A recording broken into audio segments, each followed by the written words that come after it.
भैरबकुन्द समस्ति सिङाव थानाय बरला प्राइमारि कमिटिनि सिङाव दिनै जों गोबां खामानि मावखांनायफोरखौ इन'ग्रेसन खालामबाय।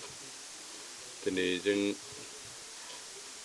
बे माबानि बे VCDCनिनो सानजा पार्टआव मोनबा आरो सोनाबथिं जों प्राय 10थासो बिदि गासैहाय 15थासो खामानिनि इन'ग्रेसन खालामनाय जाबाय। बिनि बिथोराव जा कमिउनिटि टयलेट गोबां दंमोन, लामा मोनब्रैसो दंमोन, लामा मोनब्रै लामा, ओमफ्राय मोनसे मार्केट शेड, बेखिनि गासैजों 15 गं 15 बेबायदि हाबाफारि जों जोबनायखौ बेखेवनाय जाबाय। जोंहा नैबे प्राइमारिनि सिङाव थांनाय बोसोरब्रैयाव जों गिदिर उन्दै गासै प्राय 100निख्रुइ बांसिन स्किम होनाय जाबाय। बिनि बे लामा दं, दै लोंनायनि बेबस्था दं, कमिउनिटि टयलेट दं, कमिउनिटि हल दं, बेनिफ्राय मार्केट शेड मोनसे, नलेज सेन्टार, बे गासैखौ हिसाब खालामब्ला जोंहा 100निख्रुइ बांसिन बेखिनि हाबाफारि जों थांनाय बोसोरब्रैयाव मावफुंबाय। दिनै जों गासै 15 आरो जों माखासे कन्टिनिउ सोलिबाय थादों, बेखिनिखौ जों जोबला आरो बेखेवबावगोन। थारैनो जों साबायखर होदों जे बे ओनसोलनि रायजो राजाफ्रा बेखिनि खामानिखौ मावफुंनो होथों होनना आसा खालामनानै आंखौ दैथायहरदोंमोन आरो बे दैथायहरनायनि जे दायित्व, बे दायित्वखौ आं जेसेबां हायो मावफुंनो नाजादों। जोंहा आरो गोबां बे प्राइमारि कमिटिनि सिङाव गोबां मावनो गोनां खामानि दंबावो। जोंहा गोबां बे दैनि आंखाल बे ओनसोलाव, दा बिनिनो जेम स्किमजों माखासे जों फोलोमनो हानाय जाबाय, खिन्थु गोबां एरिया दंबावो जेरावहाय जों दै लोंनाय बेबस्थाखौ होनो हायाखै, जों बेखौ होनो नाजागोन। गोबां लामाफोर दंबावो जोंहा मावनो गोनां, बेखिनिखौ जों मावफुंनो हायाखै, जों मावलांगोन। आरो जोंहा दा जिखिनि लामाखौ जों सेन्ट गेबेल बानायबाय, बेखौ जों लासैनो CC ब्लक बानायना होनायनि मोनसे सिमां दं, बेखौ जों फारियै मोनसे मावलांबाय थागोन। जोंहा नैबे VCDC अफिस गोदान बानायनो गोनां दं, जायगाखौ जों थि खालामना लाखाबाय, खिन्थु जोंहा स्किम सफैथ'वाखै। नेक्स्ट जोंहा गासै बिटिआर ओनसोलनि बिथोराव 16था नामा VCDC अफिस बानायनो गोनां दंबावो। बाखिया बानायजोबखांबाय, बे 16थाया नेक्स्ट फान्ड फैयोब्ला बेखौ बानायनाय जागोन आरो बे समावनो जोंनि बे माबानिखौबो बरला VCDCनि न'खौ बानायनाय जागोन। जोंनि बे ओनसोलनि रायजो राजाफ्रा बेखे थांनाय समनि सिगां सरकारनि समाव जेबो सुबिदा मोनाखैमोन आरो नैबे जों बोसोरब्रैयाव जिखिनि हायो बेखौ मावफुंनानै प्राय गामि ओनसोलनि लामाखौ जों अन्तत सेन्ट गेबेल होजोबफ्रामनो हानाय जाबाय। दाबो हयथ' 2-3 बाखि दङ, बिसोरखौ जों मावगोन। गोबां कालभार्ट होनो गोनां दंमोन, जायनि असुबिदानि थाखाय जोंहा गथ'फोर स्कुलफ्राव थांनाय गथ'फोरा दिगदार जायोमोन। बेनिफ्राय गामिफ्राव बेमार आजार जायोबा हस्पिटालाव लांनो असुबिदा जायोमोन। बे गासैबो असुबिदाखौ जों बोस्रांनो नाजाबाय थादों।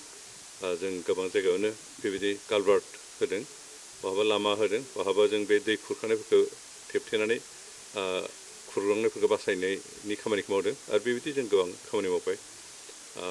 बिनि अनगायैबो जोंहा बे सेन्ट्रेल गभर्नमेन्टनि जिथु फ्लेगशिप स्किम, जेरै न' आरो MGNनि स्किम, बेखिनिखौ सोलिबाय थाखादों, बेखौ जों हिसाबाव लाबावाखै। जोंनि डिपार्टमेन्ट जिखिनि खामानि, PWD डिपार्टमेन्ट, बेनिफ्राय एजुकेसन डिपार्टमेन्ट आरो PNRD डिपार्टमेन्टनिफ्राय जिखिनि हागौ जों बेखिनिखौ खामानि मावनानै बे ओनसोलनि जेंनाफोरखौ बोस्रांनो नाजानायनि गेजेरजों अन्तत जों आधानिख्रुइबो बांसिन जेंनाफोरखौ बोस्रांनो हानाय जाबाय। जोंहा दा मावनो गोनां एसे दंबावो, जों बेखिनिखौ मावलांबाय थागोन। बेनिखायनो बेखिनि सुबिदा होनायखाय आं बे ओनसोलनि रायजो राजा गासैखौबो साबायखर होदों आरो दिनै नैबे हाबाफारि मावनायजों लोगोसे बे ओनसोलनि साफ्रोमबो रायजो राजाखौ फैगौ बैसागुनि मुङै आं गाहाम अनसायनाय जासिबाय, जाहाथे आफा इसोरा बिथांमोनखौ गासैखौबो मोजाङै लाखिनानै रंजा बाजा बैसागु खुंनो थाखाय खाबु होयो। बेनि थाखायनो आफा इसोरनि खाथियाव आर'ज गाबबाय।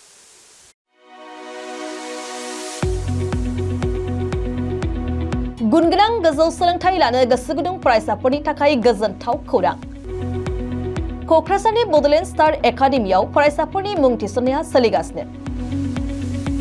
2025-26 सोलोंथाइ बोसोरनि थाखाय 6 थाखोनिफ्राय 9 थाखोसिम आरो HS फार्स्ट इयार आरो HS सेकेन्ड इयार थाखोआव फरायसाफोरनि गोदानै मुं थिसननाया सोलिगासिनो।